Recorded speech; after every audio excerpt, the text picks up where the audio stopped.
We're now going to begin a different section of the mission itself, namely some of the rooms in the inside the mission, both on the lower floors and on the upper floors. As I approach this door, this is the door that opens into the priest's kitchen and dining room. This door was the only access to the dining room and to the kitchen before 1968. Well, we are now in the priest's kitchen. What you are looking at is a kitchen that dates to 1974, which was a part of the reconstruction work here at the mission done by M.T. Patrick Company under the guidance of Monsignor Hawks and Father Roger Anderson. The kitchen that existed here before was a very primitive type kitchen. The ceilings alone, these are drop ceilings with fluorescent lightings in them. Before this ceiling was put in here, the original beams, the big beams that are roughly 12 by 16, formed part of the roof together with the planking. The kitchen was very crude. There was a simple gas stove which stood here against this wall, and there was also a sink that we see. The counter is all new, of Spanish tile. As when I walk over here to where there are some chairs where the priests are able to eat at least breakfast and their own lunch. This area did not exist before because in this corner here were the washer and dryer.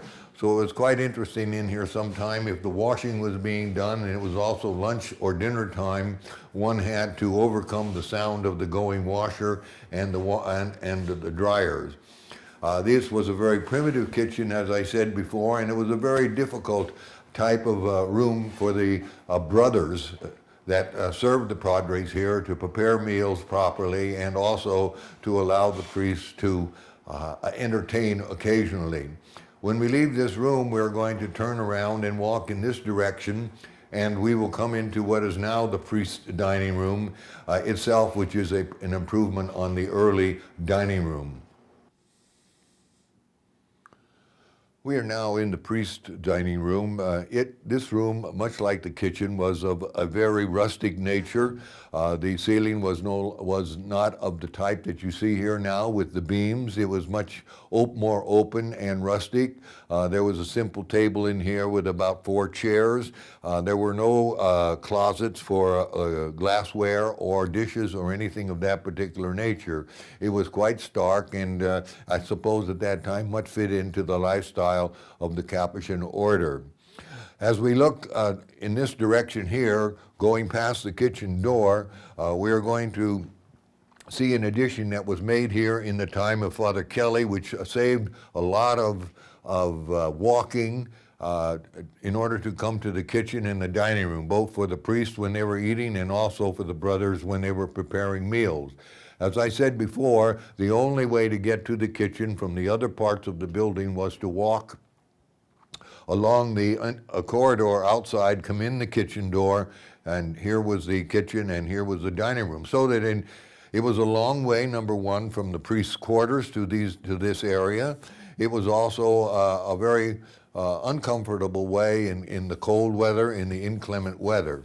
However, in approximately 1965, through the generosity of a man named Galvin, who owned the San Fernando Rey Ranch, an Australian who was extremely rich, his generosity allowed a stairway to be brought down here from the 2nd floor to the 1st floor.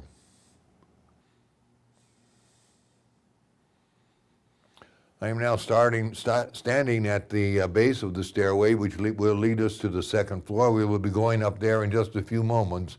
But you can see that this stairway, which was within the building, made easy access to the kitchen compared to the way it was in the earlier days. So somewhere in that period of 1965, through the generosity of Mr. Galvin, as I said, this stairway plus other furnishings in the upstairs living quarters of the priests were able to be improved and made more comfortable. As I approach the 2nd floor here in the mission, this can also be called the entrance to the cloister, which would have been part of the ancient or early lifestyle of the Capuchins and Franciscan priests, in which the area where the priests lived was a closed area and open only to those who were assigned here. Now it is more open. The rule of cloister does not seem to have a much effect anymore. But these stairs are the entrance to the second floor of the cloister, which we now just refer to as part of the convento. It is the area where the priests reside. They have a room and also a small office. As we down along the corridor of the priest's cloister or convento, we were going to pass the various rooms. This room here is a double suite of rooms, which was originally a common room or a recreation room for the priests. However, when other priests were assigned here to aid the pastor, this room was no longer used as a family room, and as we will see later, a new family room was made in the mission. However, this is one of the rooms, and as we walk down the hall, there are a number of other rooms along this corridor until we come to the open door at the end of the building. And at that particular point, we have the addition to the old mission, which included the hall and the conference room, the addition of the arches to the outside of the mission. We'll now go down to that area, and I'll be able to point out some things that I believe are of some importance.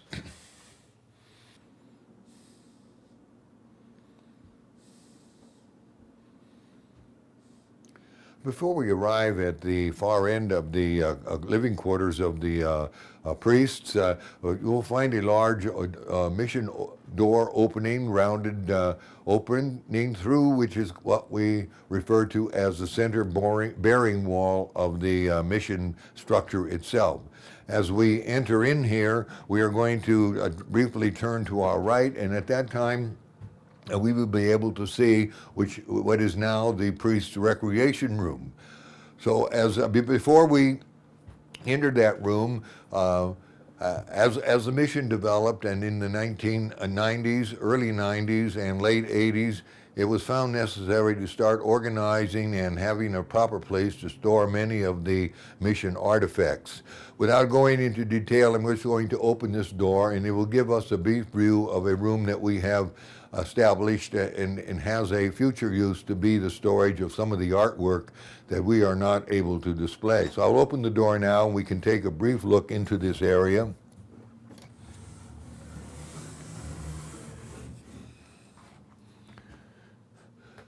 As you can see, we have stored some of the original candlesticks in here. We have, although they are not able to be seen now, we have a number of photographs, rather oil paintings, etc., that have been stored for preservation at the present time, and later on will be a proper place will be found for them for display in the mission itself. And now, as we come in past this storage area, we're going to go in this direction, and we will get a view of the priest's recreation room. We're now looking at the priest's recreation room. This room originally was not constructed. It is actually within the ruins of the old mission. Underneath are the original beams and floor planking. Beyond this dry wall, there is a short passage which preserves the center adobe wall, which is the bearing wall of the mission. And this room was developed primarily because as we approached the 90s, we found it necessary to begin some archival work here at the mission.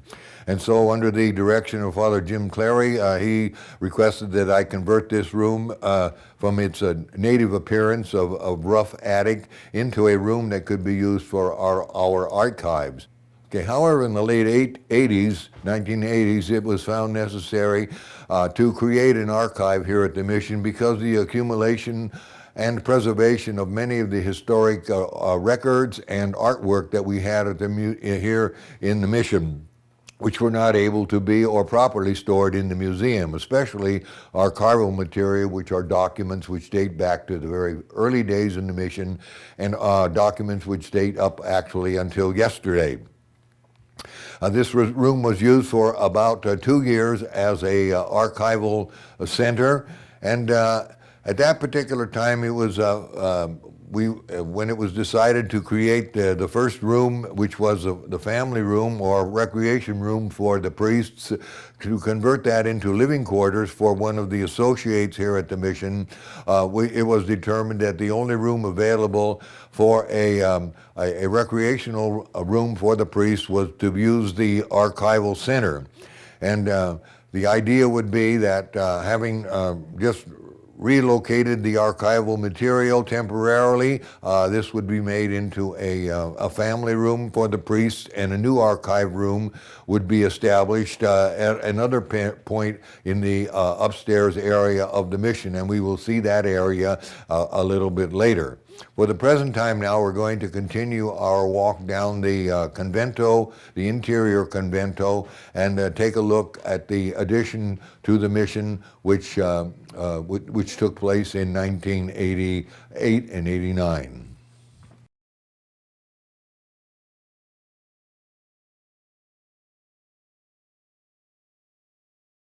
This is the second stairway at the mission.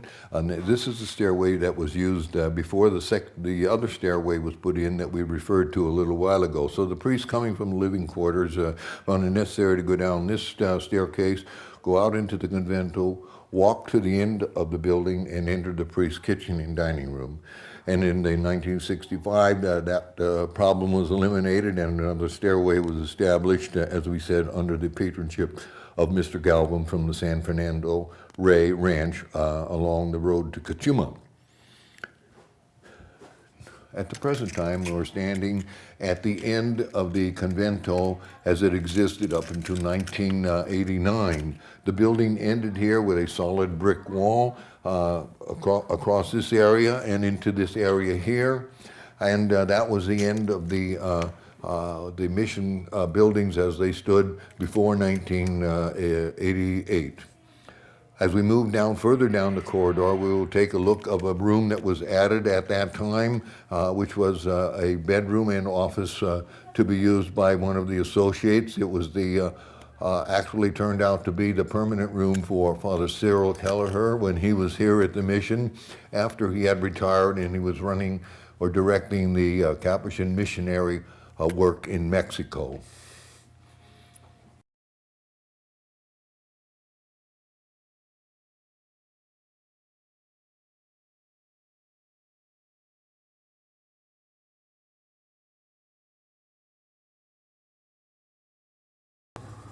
As part of the new building construction, there was a furnace room was created in order to supply the heating and air conditioning for the new sections of the building. So the various conference rooms, the parish hall, etc., and some of the offices down below are heated and cooled by the furnaces in this area.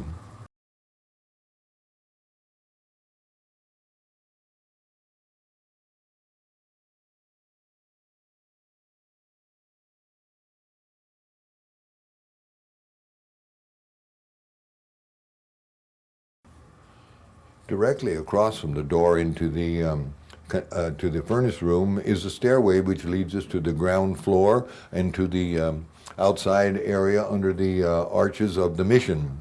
This stairway was put in as accessibility to the upstairs floor. When the building permit were created, it was given a choice to the mission that if we were going to use for public functions the upstairs section, that would be required to put in an elevator. It was decided, and the permit was not, or okay for that elevator was not given by the Archdiocese, and as a result, these stairways were put in without an entrance to them from the outside, number one, and number two, under the conditions that they would be used only for access to the upper floors, but not for public use. However, after about 3 years after the mission was finished, probably around 1990, Dwayne Mirabali, one of the men's club members, came in, and we did open up the area so that there was a direct access to the outside without going through the parish hall. At the present time, as with all permits, we do not follow the regulations or the conditions of approval for the mission, and the room up here upstairs, which you will look at in just a few moments, is used for public meetings. As we turn to the right, we are now going to enter through this closed door the what we refer to as the upper conference room. At this time, there's a meeting going on in there, but we will be able to photograph the meeting, and we will talk about it at a later time.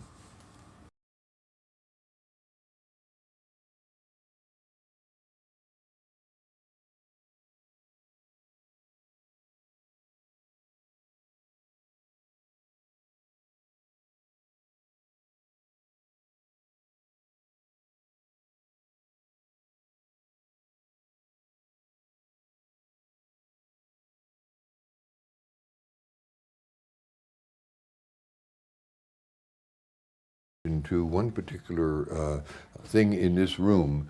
This room eventually was thought to be, when it was added to the original building, we thought perhaps that this could become the priest recreation room.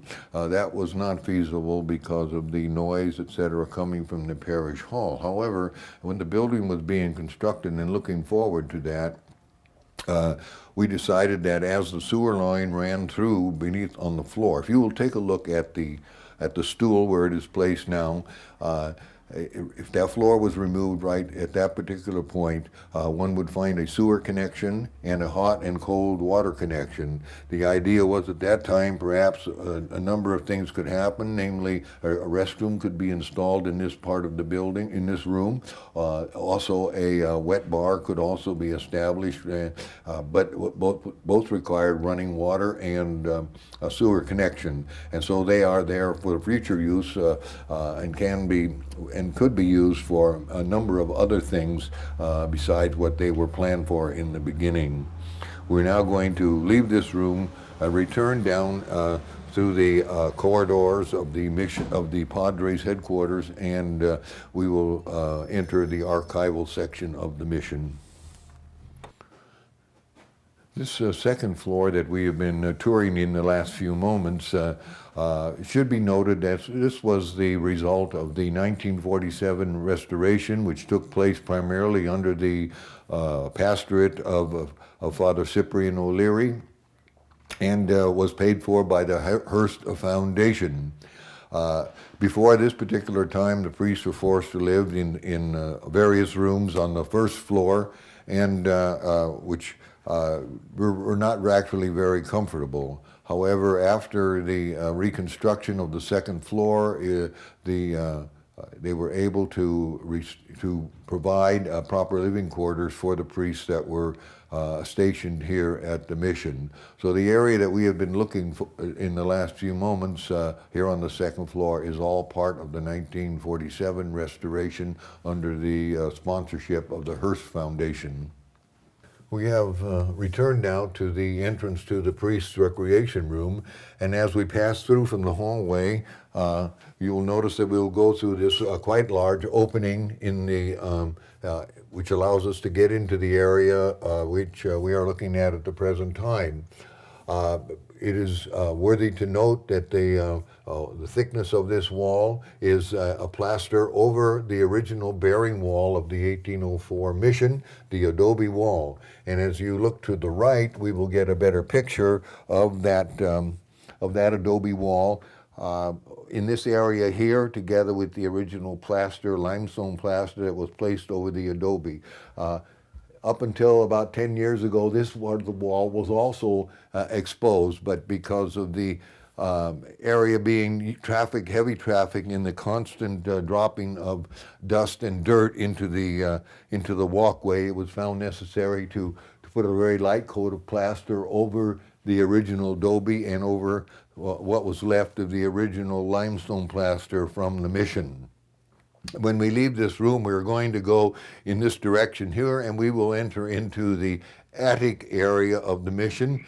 And perhaps, even though it is now storage, we will be able to see some of the historic parts of the upper floor of the mission.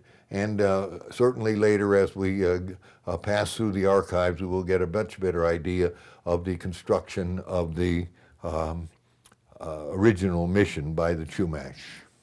We are now in the attic area, having left the recreation room, which is the priest's headquarters, as it were.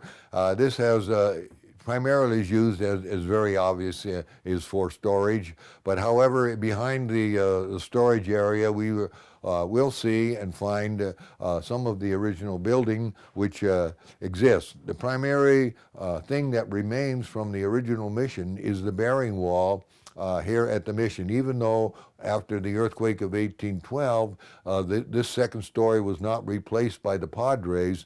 The bearing wall and at its full height of the mission was retained.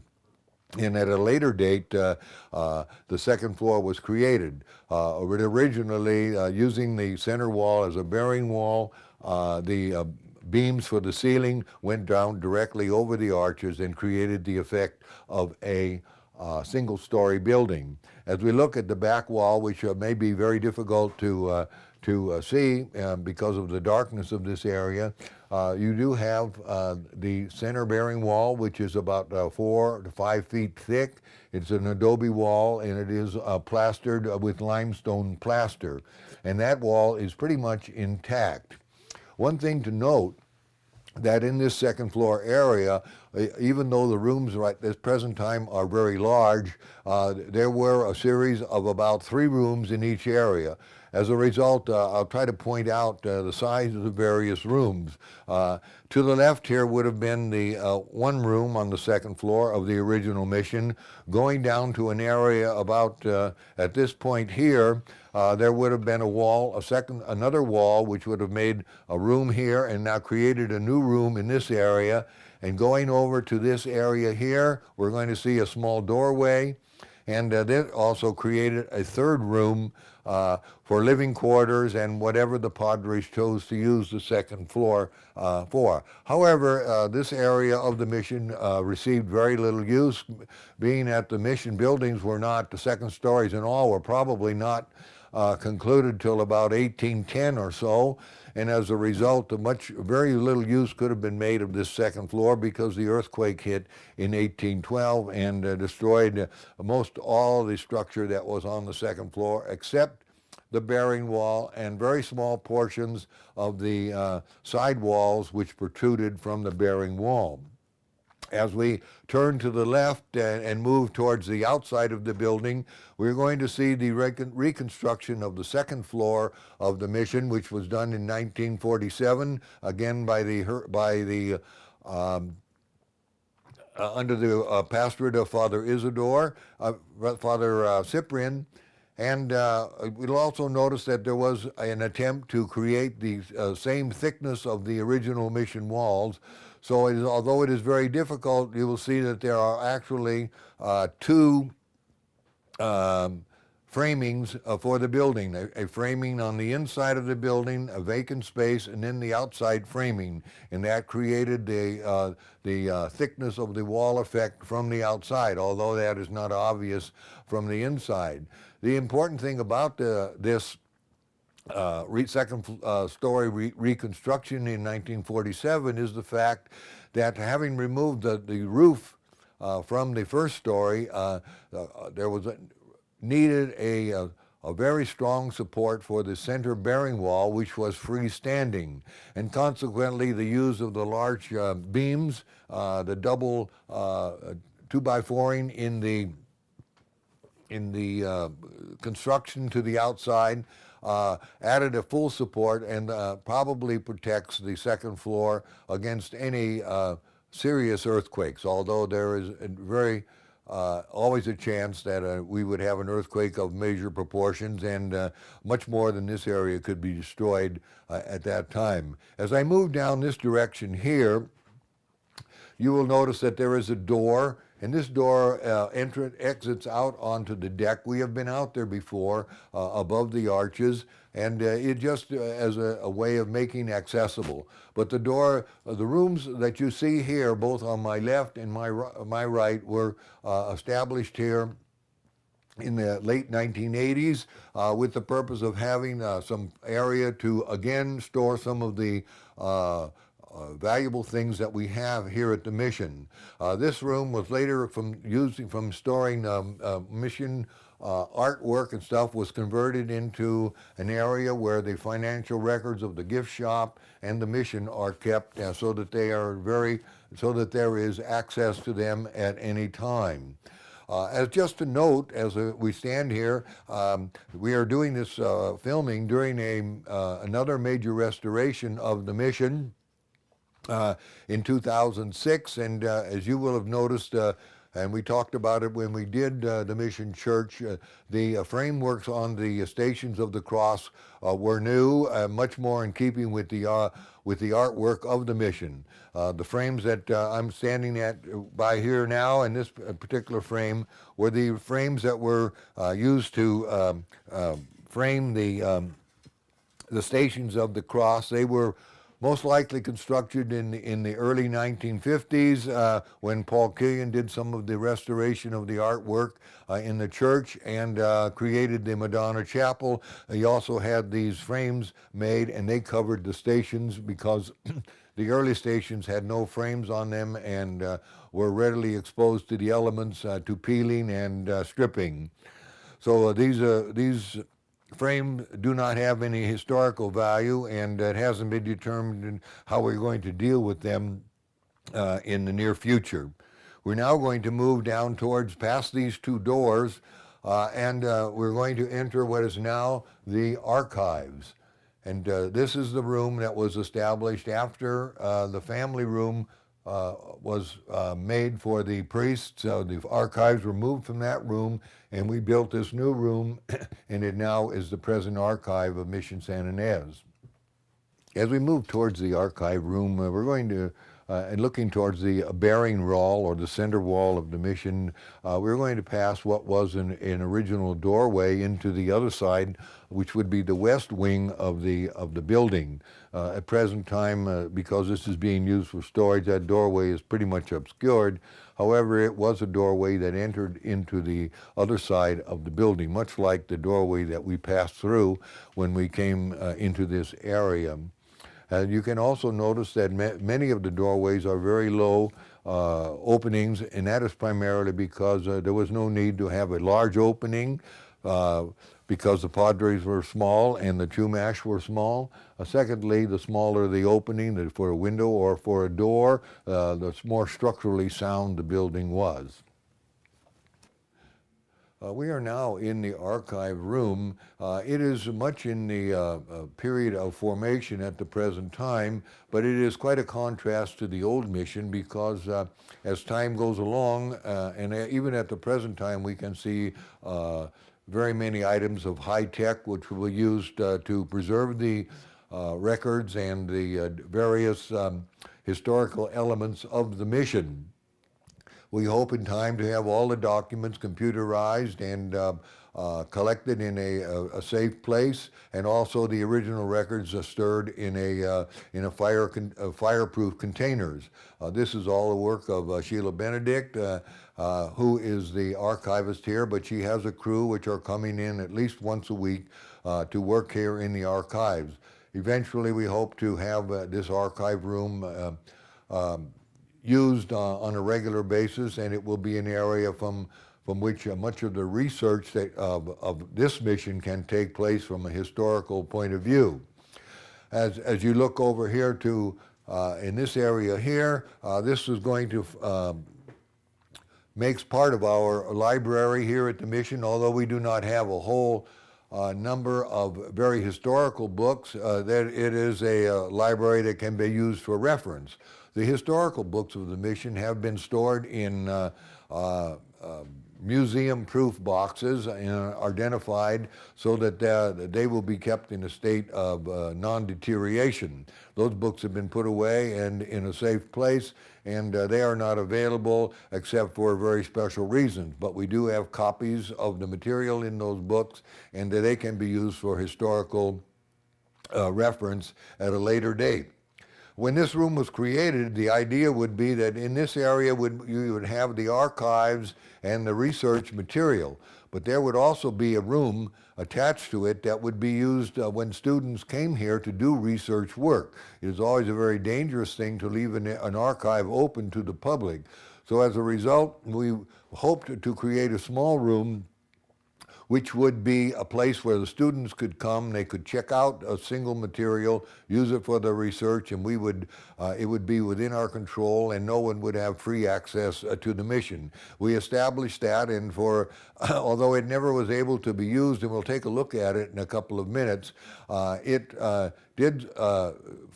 was destined to have another use, although it will be available in the future should we reach a point where we have to have, or students will be coming to do research. Here we have a microfilm reader.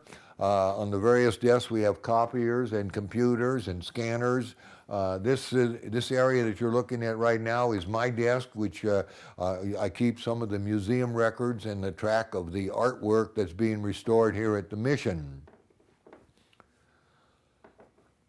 This statue has been brought up here in the last couple of months, and it is a statue. Everybody has wondered who this statue depicted. It hung on the center platform in one of the pilasters in the church. We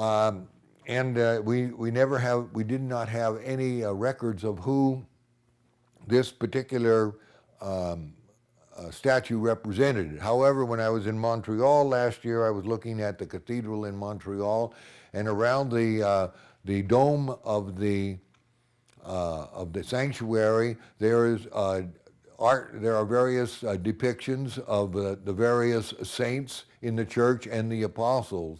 And there, to my surprise, was an exact duplicate in a statue form, but much larger, of this particular statue. And underneath it, it says Sanctus Paulus, which means Holy Saint Paul. So at least right now, we know that this statue represents Saint Paul, the apostle, and fortunately, we were able to identify it. Presently, it is being kept here because it is the next piece of work to be restored. It is a perfect example of the decay that can take over the years in the various artwork and statuary work here at the mission. And I'm going to move a little bit of this, and perhaps we can focus in on some of the work, the deterioration that is taking place here on this particular statue. The upper area is not in too bad of shape, although the hands have been repaired at different times rather crudely. The colors are very faded, and it looks like an attempt has been made to restore it at one time, but unsuccessfully. In the head, we can see that there are small holes. It is hard to tell whether they are bores that have gotten in there, or my thought would be that originally over this head there was a halo, and it was mounted through that one hole. Quite frequently here at the mission, the statues that have crowns on them are mounted in that way with a small hole that has been put into the head. The significance of the, as it were, the lapel button here on St. Paul is difficult to understand, but perhaps it can be explained mostly by the sailing ship that is located here, which would represent the travels of St. Paul from Israel all the way to Rome, where he was put to death. The setting sun here would also refer to the fact that St. Paul moved towards the modern civilization of his time, from the Hebrew to the Roman, from the Greek to the Roman Empire, and that also represents his evangelization.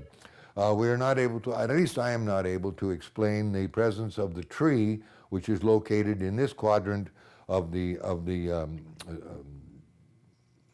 button. The main part of the deterioration that is taking place in this statue is in the base, and it's going to be a very difficult thing to restore. The man that does our restoration work is coming on December 10th to bring back Our Lady of the Rosary, and at that time we're going to take a look at this and see what we can do to restore the picture. But we do know that it is a polychrome wood carving in the usual form of the mission period. We do see that in the base are the reflections of many of the mission colors that were used in the sanctuary, on the walls, etc. We have the light colors, we have the dark greens and the gold, and so it very well fits into the theme. Perhaps this statue actually was placed at one time in the a niche in the sanctuary, but we have no evidence for that. It's just to summarize that perhaps that is the place where it was located. However, it is a original piece of statuary. Unfortunately, it is one of the very few items that Kurt Beyer did not record in his book about the mission and the artwork here at the mission. I don't know why it was not covered. Perhaps this statue was not available to him at that time. So we still have to do a lot of historical research to determine more about this particular statue. Now, as we move towards the other door in the museum, we're going to enter out into part of the area which I referred to as a study room, which is now a chapel for the priests. As the Archdiocese has a regulation that every rectory must have a small chapel for the use of the priests in the priest living quarters. And since this room was not able to be used in the way that we intended it to at the present time, Father Donald and Father Bob decided that it could become a very good small chapel for the use of the priests. So when we go out this door, we will be entering directly into that room. Remember that it was intended to be a small study room. And also, as we enter this area and move about, we're going to see some of the very, very old parts of this second floor of Mission San Ynez, the center adobe walls, the area where the church and the convento come together. They are all in their original state.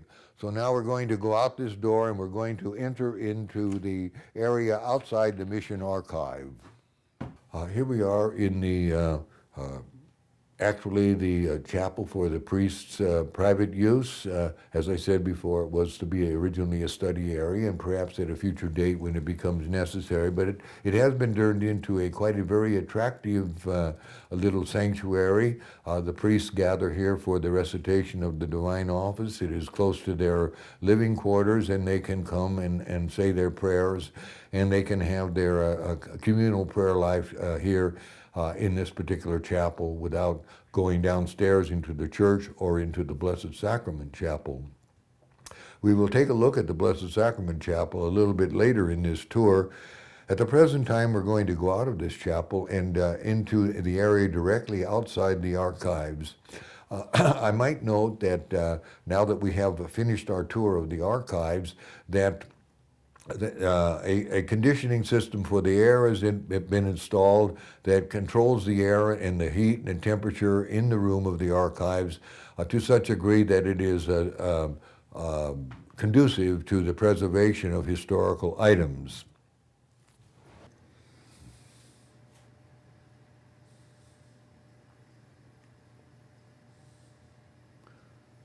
We are now in the area that is directly outside the sanctuary and the archives, and we are now getting our first opportunity to view some of the original structure of the mission, primarily the center bearing wall, which is in fairly good shape after many, many years of standing. In fact, the walls that we will be looking at date back to 1804, at least in the construction period, so that the mission was most likely complete about 1808, the building of the mission convento and the first church.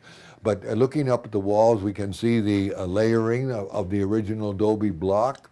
To some degree in there, we can see the blocks, we can see the mud that was used as a as a mortar to hold the bricks together.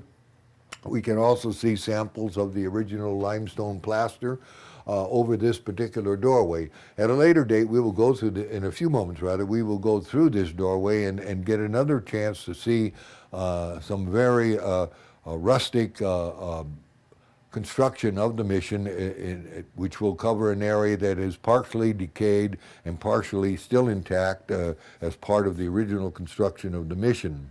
But as I move this way, I want you to notice, as we did at this particular point, also this archway and doorway. This is a wonderful example of the use of the arch tiles here at the mission.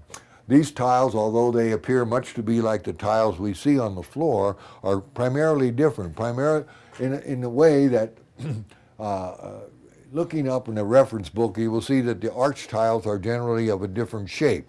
They are very thick at one end and thin at the other, so that they can be laid in like in this particular fashion, and there will not be any large gaps between the tiles. So we can see at this particular area, the mortar is quite even because the tiles themselves are somewhat tapered. And they also form a structural area which makes the doorway very strong. One of the very weak parts of all the missions has been the doorways. Because of the adobe construction of the building, the adobe does crack, the adobe dries, seismic pressures are put upon these adobe walls. And in the downstairs floor, quite often it was necessary to block up the windows and to open up new areas because of the weakness of the walls in the area of a window or a door, and consequently that door was blocked up structurally by the Padres and structurally reconstructed, and a new doorway or a new window was made available for a particular room. However, this area that we're in now is original doorway into the choir loft from the second floor. It is through this archway that the students who were studying in the seminary, the first seminary here in California, they entered from the outside through a stairway and approached the choir loft, and it was in the choir loft that they attended Mass and they recited the Divine Office. And so briefly now, we have been in the choir loft before, but I'm going to open up the door so we can get a connection between the church and the choir loft and the area in which we are.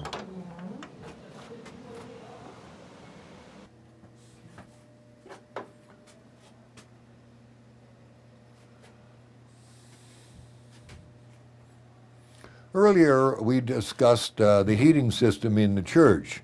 The area we are standing now, which is directly to the right of the entrance to the choir loft, is the area where the furnaces and the pumps that pump the hot water into the heating system, the radiant heating system in the church. At this particular point, we see a pump which circulates the water, which is sealed in the system, distilled water. And here are two furnaces. One furnace operates the nave of the church. The other furnace, which is of the same size, operates the sanctuary and the sacristy.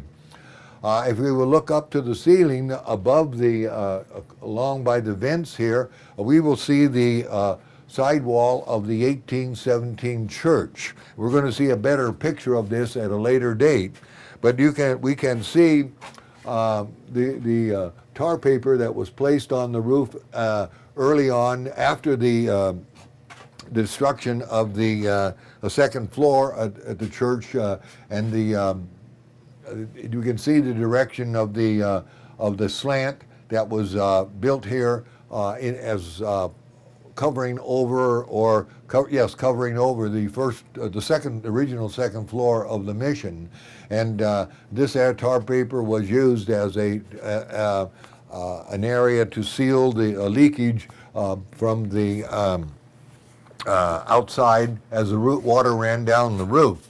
You can also see that the original limestone plaster of this area is intact here, and although it's been patched slightly at the weak points, it also can be noticed that Somewhere after the earthquake of 1812, when the new church was built, it was found necessary that the top part of this wall would not be adobe, but it would be of a brick construction.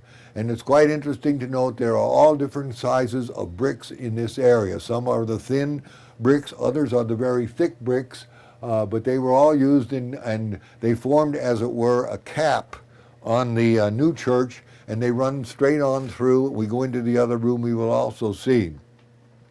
And also we will note that in 1947, when the work was done under the guidance of the House Foundation, that the roof was taken off of the church at that particular time, and was found that these blocks formed the top part of the wall construction.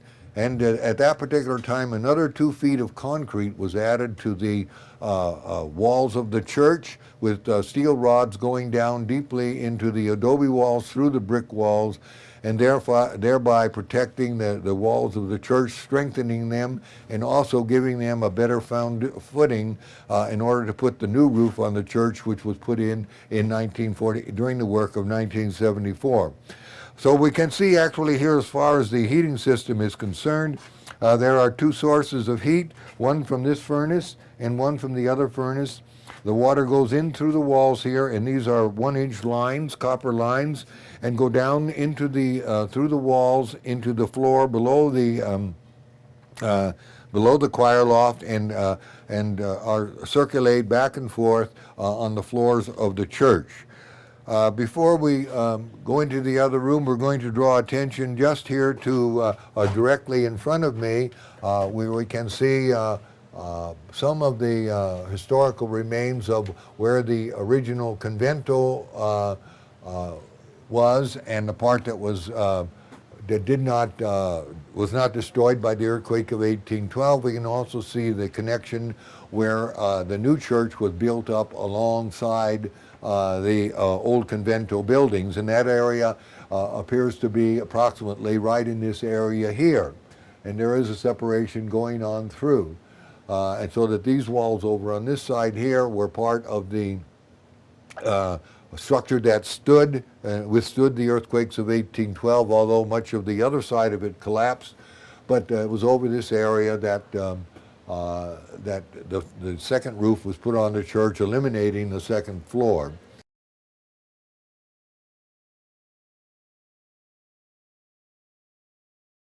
I am now passing through the center bearing wall and the doorway that we spoke of before. We're going to stop for a moment and take a look at this door, because it is different from the other doorways here at the mission. It is interesting to note that the part that forms the arch is not, there is no tile construction, no type of tiles there that protect the arch. This particular arch has been a source of trouble for many, many years, and no matter how many times we patch it, there are weaknesses. At the present time, the patch that I see along here has again cracked because of the seismic, mostly of the seismic activity of the ground here in the mission. The archway was cut out of the adobe wall at this particular point, and we guess or estimate that probably this wall was cut through here at the time the seminary was built, so that the students from the seminary would have access to the choir loft. We've already spoke about the seminarians' use of the choir. So this particular arch, its purpose was to gain access to the other side of the building, and through that access to the church. Just briefly, for a moment, turning to the left, you're going to see some electronic equipment here, and I'll briefly describe what that is. In this particular cabinet are the tapes and the amplifiers for the various rooms, the tours that are activated in the museum itself. The tapes that contain the explanations of those rooms are contained in this cabinet here. Here below that is a small television set. It is really nothing more than a monitor, and it has been placed there with a constant surveillance of the church and the artwork. We have had a number of attempts to steal things from the church, and as a result now we do have a camera that focuses on all the central parts of the mission church. And although we don't monitor it constantly, if there is something missing from the church, we will be able to track down and find out who the culprit was. Now, getting to a more interesting part of the this mission structure, we're going to look at this particular time to the very interesting adobe structure to the left of the camera.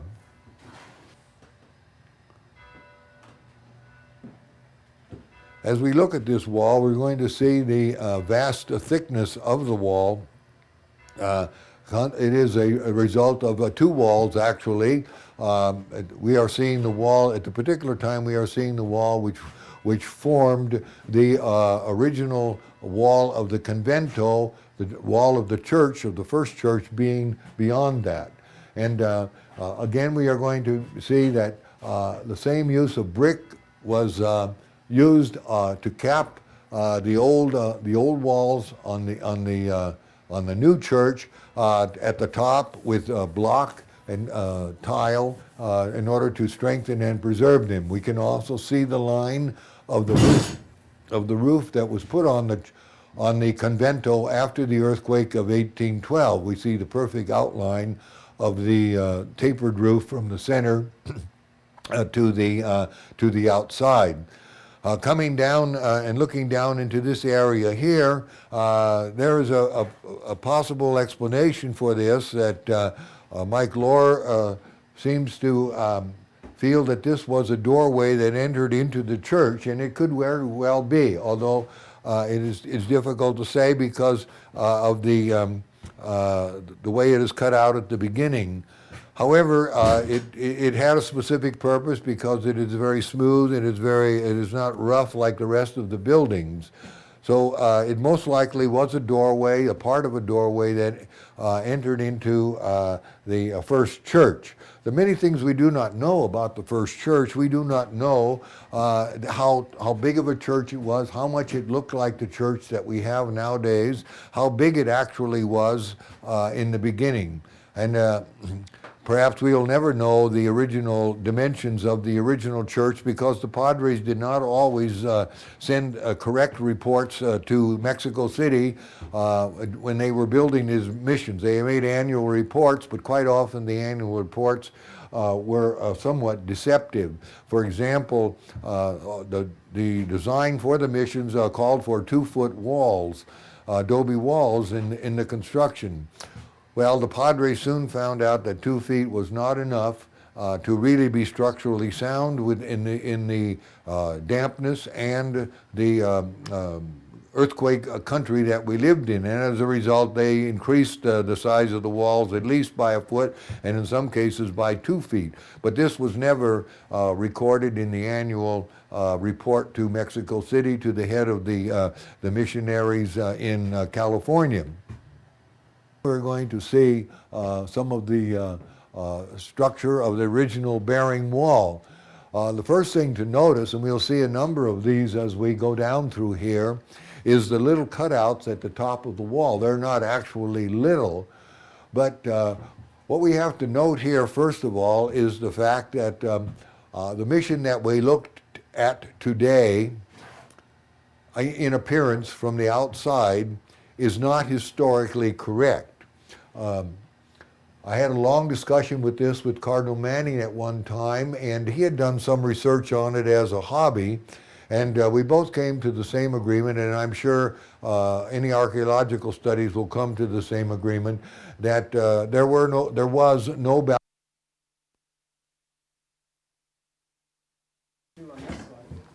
One more thing before we leave this area and move into a little bit more interesting area and more intact area of the adobe section of the building. Again, I want to draw your attention to this line which goes down here, which was where the second roof of the church was placed after the earthquake of 1812, covering over the second floor. In 1870, when Father Lynch was the pastor of this parish, uh, there was, of course, no living quarters here on the second floor. His bedroom and little office was directly below here in what was now the Madonna Chapel. Well, during some very strong rainstorms in April of about 1871 or 1872, a great leak appeared between the two buildings here. So where the church came together with the lowered roof of the convento, the area sprang a large amount of water began to come through that leak, and it flowed down through here, through the adobe, and down onto the first floor. And about 2 o'clock in the morning, Father Lynch woke up and he found himself totally surrounded in a swamp of wet mud, and he had to vacate the room, of course, under emergency conditions. After that event, Father Lynch decided that he wasn't going to live here at the mission anymore, so he packed up his bags and moved out to the college school, which is located on the Davidge property at the present time, which was a school for boys run by the Christian Brothers. He moved and lived out there for about a year, at which time when the bishop discovered that he was not, Bishop Amat discovered that he was not living at the mission where he was assigned, wrote a letter ordering Father Lynch to move back to the mission and to fix himself up some proper quarters so that he would be able to maintain a presence and administer the spiritual needs of this particular parish. And Father Lynch promptly returned here to the mission to do his pastoral duties. But it is an example of the rustic way of life that the padres that served between the priests, that served between the period of the abandonment of the mission by the Franciscans and the period when the Capuchins came here in 1924. Those were very extremely hard days. It was a very rugged life, and the priests that served here from the time the mission, the Padres left, Father Basso, Father Forelli, Father Lynch, Father O'Connell, and Father Buckler, and some of the other priests whose names I do not recall at the present time. They lived under very rusty conditions here in among these adobe walls, all of which were collapsing. Every one of them did an outstanding job to preserve, to the much of their ability, the buildings that were remained. And it will be a tribute to every one of them for the part that they played, because the mission we have today would not be standing were in these priests not diligent in trying to preserve and to keep the mission structure. Going back to the archway that we have passed through a little while ago, and which we already spoke, we're now going to go down along the west side of the mission upper story convento and look at some of the original wall as it appears from the other side. This wall is in a particularly great shape, and for one reason or another, it has not been subject to too much decay. But some of the noteworthy things in this section of the building is we are able to see the original limestone plaster, and in a much larger area than we have been able to find anywhere else in the mission. So it can give us a much better picture of what the buildings looked like both inside and outside in the days of the mission period. Also of note here are two very well-preserved areas which show the rooms or the walls that protruded from the center-bearing wall going out this way. And you can also see the inset for the adobes that connected to the wall that went in this direction. And as a result, there was created not only the room on this side here, but as I walk down along this area here, we will come to even a better preserved extension or room divider here in this particular section. We have in part of our efforts to preserve the walls here that are in such good shape, this metal railing has been put up so that there is no chance that moving through here with equipment or anything else, damage could be done to the walls. A few things have been done here which I believe are in violation of the preservation of these walls. For example, here in this cooling system that goes through here, electrical system maybe, this box was permanently affixed to the wall. That is not a necessary way to go, and it is also, each time you do penetrate these walls, you create weak spots from which some deterioration can take place. As you can see in these other areas, that we have done everything and kept it away from the original building so that the walls that we do have here are in a state of preservation. To my right is a wall, which is a modern wall, which was intended at an early period to create a room which would be an upstairs dining room for the Padres. At that time, Father Donald decided that it was not necessary to have the dining room and kitchens moved upstairs, and this room was left unfinished. However, at about 1998 or 1999, this room was finished, and it now serves as a kind of recreation or athletic room for the priests. It also served as an office temporarily for the youth minister here at the mission. The two chairs that we're looking at present time are not of any historical value, but I thought we might include them in this tour because their origin needs to be determined in one way or another. They most likely were donated to the mission during the time of Father Tim. And if you will recall, when we were in the dining room below, there was one large table, and at that large table there were these two chairs, one at each end.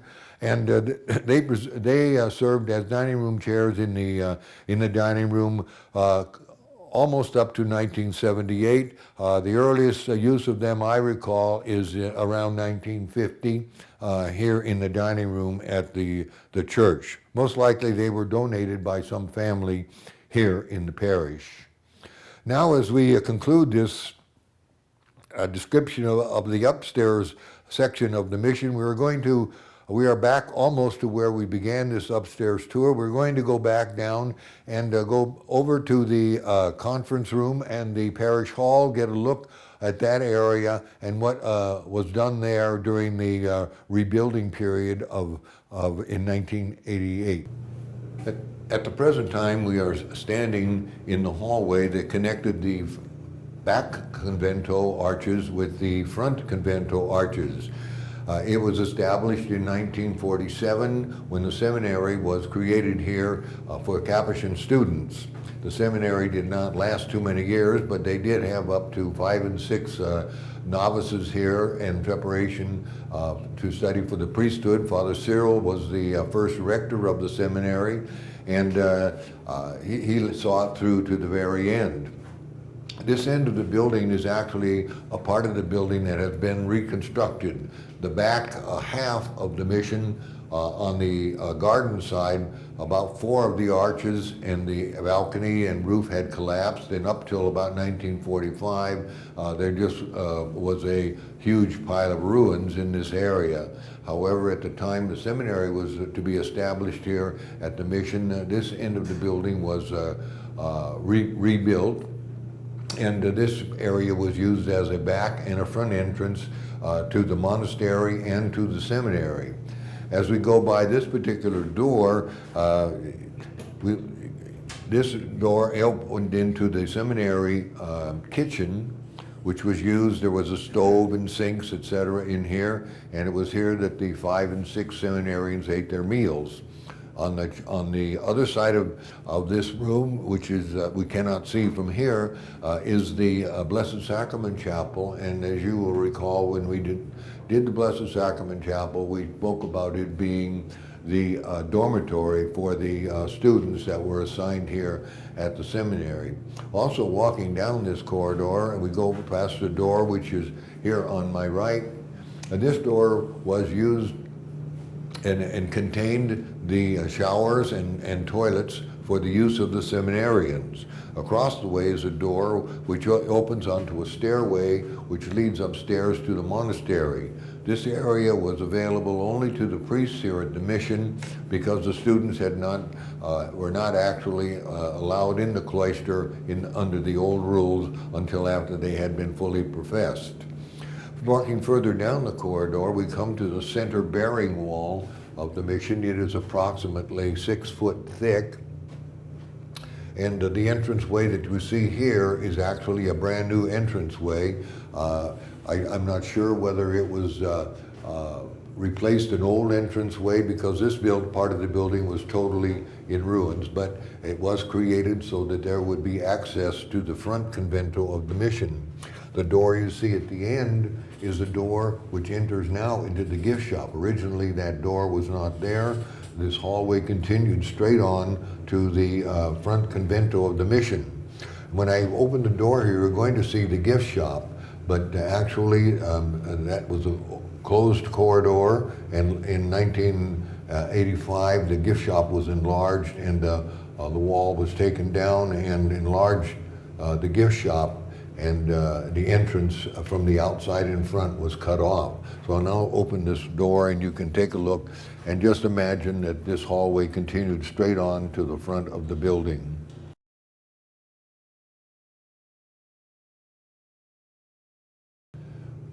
At this other end of the hallway, you will notice a door which is also an access to another toilet, which was used during the seminary days here at the old mission. The origin of this door, there was another door exactly like it on the shower part of the for the students. The origin of this door, we don't have any particular knowledge of its where it came from. I do know that this was a frosted glass window in here, which created a light in the bathroom.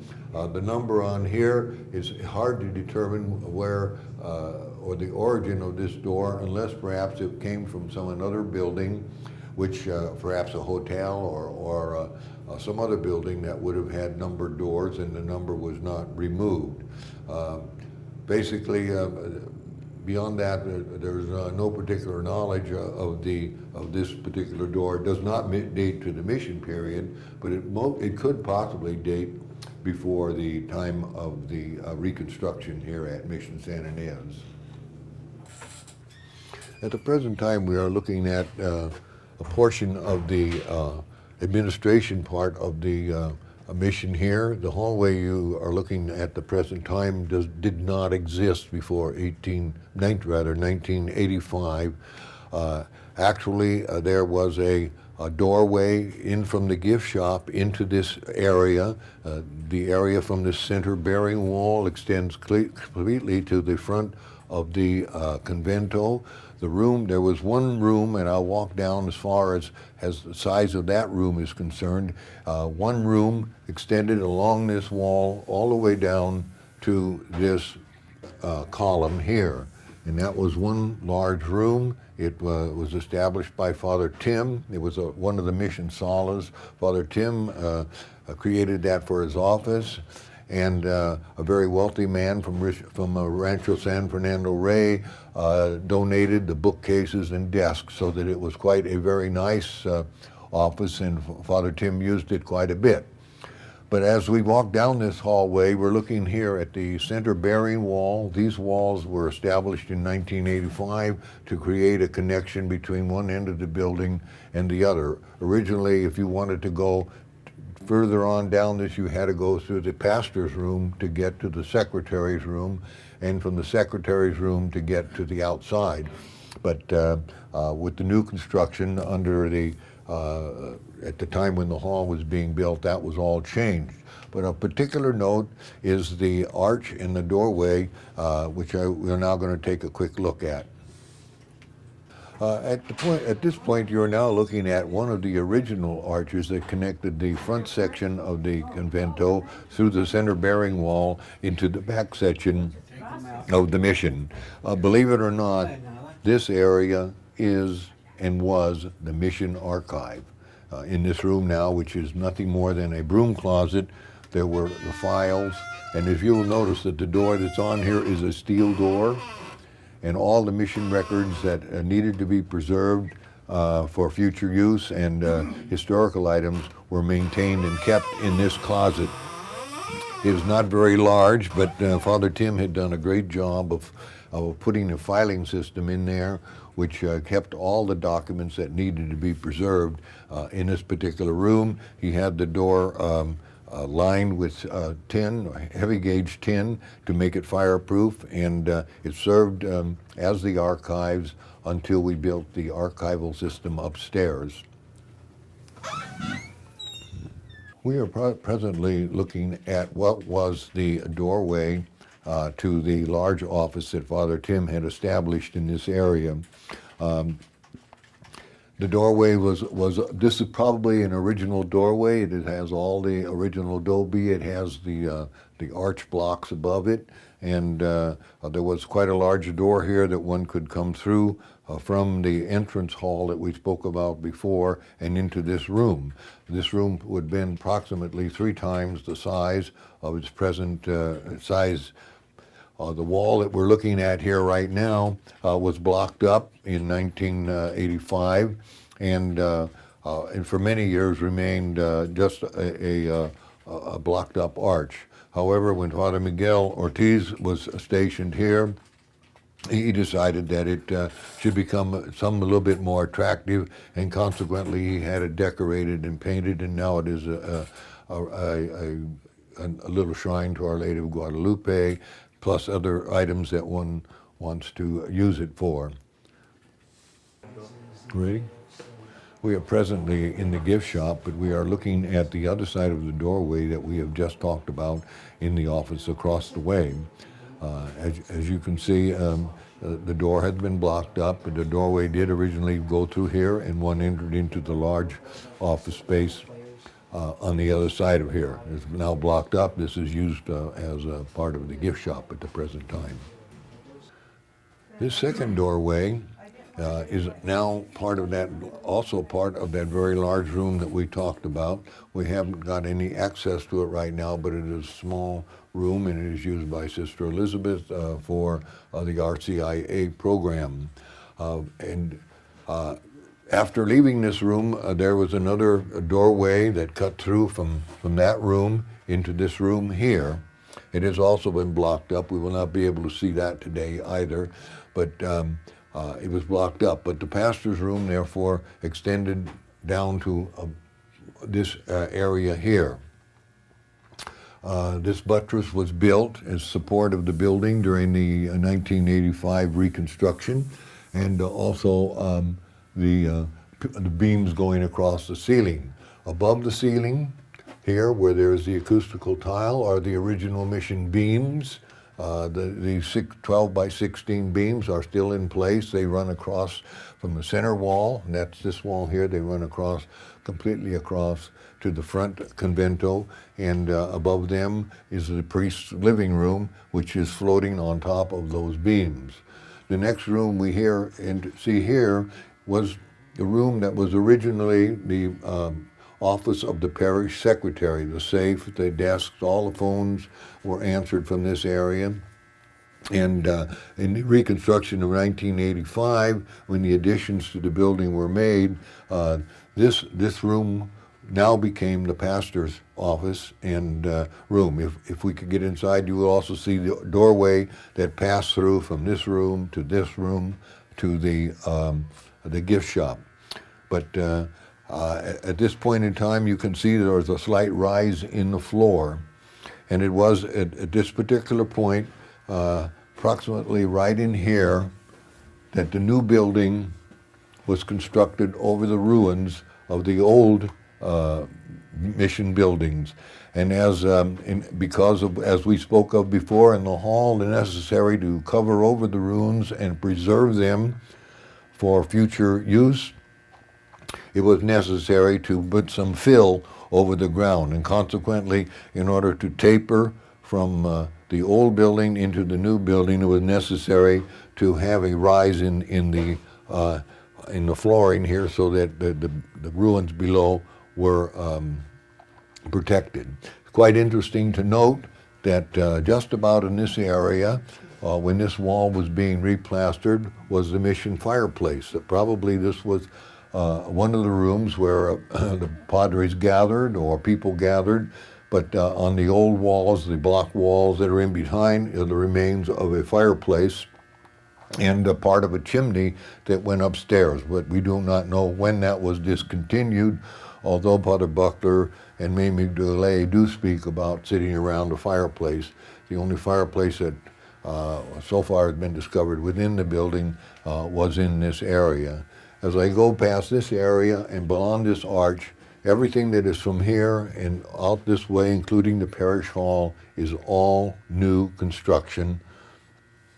Okay, now the area that I'm standing now is where we discovered the remains of an original fireplace. I'm not exactly sure because it's been covered up, but it has been recorded in the archaeological studies that were made for building this building, the exact location. But approximately there was a low area, and it was obvious that it at one time had been a fireplace. Okay, we are now in the last section of the original buildings before the restoration of 1985. As we've been speaking, as we went along through here, we spoke of the various doorways that existed connecting the far end of the convento with the this end of the convento. This is another remnant of the doorway that led through Father Tim's office and into this room. All through the times of Father Cyprian, 1947, Father Kelly, Father Tim, all the way down to the time when Father Jim Cleary came and we had the restoration of the hall, etc. This room was the parish secretary's office. And as a result, this was the door that was mostly used when people came to visit. They would come in here, ask to see the priest, and if Father's offices would be in here. And if he was here, then they would be introduced into his room for whatever reasons that they were here. Mostly at that time, there was a desk right in here, which faced this way here, and the parish secretary remained here. Approximately in this area here was a very large window, which was put in at the 1947 reconstruction of the mission. The area that is just beyond where I'm looking now was outside. The driveway actually went just right outside this wall on the outside, but there was a big double window. It was a hand-cranked window. It had no historical value. It was a window that was put in order to give some light into this particular room for the secretary. That area, when the new buildings were built, was blocked up with red brick, and there's no more remnants of that particular window that was there.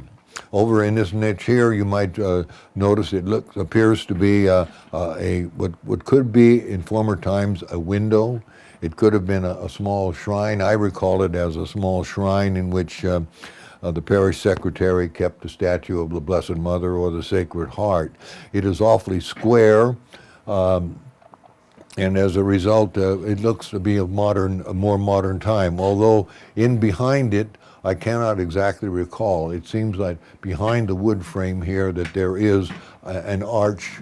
There could have been a very gradual sloped arch. I do not recall, but it did not. It was not a window that had exited to the outside. And also in this, the secretary's desk was here. There was a very large safe located here, and it was in that safe, which is now in the accountant's office, that the financial records, etc., were kept. Okay, as we leave the old administrative office, the parish secretary's office, we enter into the new administrative office. This part of the building was part of the brand new construction, which took place in the mid-'80s, and is now used as the reception room and for various other activities, business activities here at the mission. Right directly above us on the second floor, which was added at that time, is one more living quarters for the priests. If you will recall, when we were on the second floor, you will have seen that particular room, and it is directly above this room here. As we look around this room, we come over to the desk of the present parish administrator, and Sheila Benedict. Sheila Benedict is now an administrator here at the mission, but she is also responsible and truly the founder of the mission archive system that we've taken a look at above. So she's fulfilling a twofold activity here at the mission.